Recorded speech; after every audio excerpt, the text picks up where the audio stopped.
Welcome to Kenton Teaches. Enjoy the video. In this video, I will explain how to connect EasyWorship to VMix. First, open EasyWorship and access the Options menu. Under the Live tab, locate the Output section and select NDI as your preferred method. This crucial step enables EasyWorship to broadcast its output as a network stream. Confirm your display settings are correctly configured for the live output.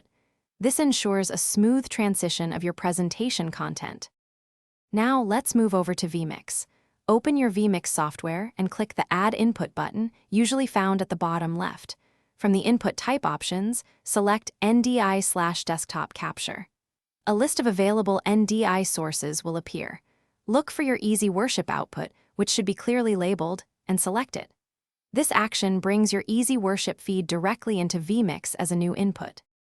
For a stable connection, ensure both your EasyWorship and VMix computers are on the same local network.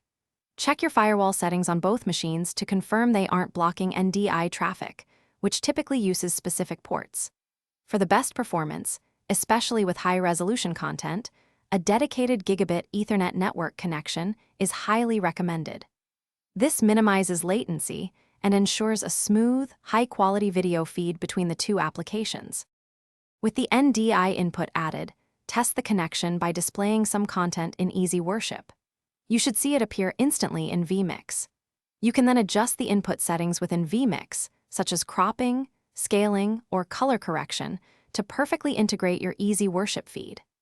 Utilize VMix's powerful layering capabilities to combine your EasyWorship content with cameras, videos, and other graphics for a professional live production. Thanks for watching. Please subscribe if this video was helpful.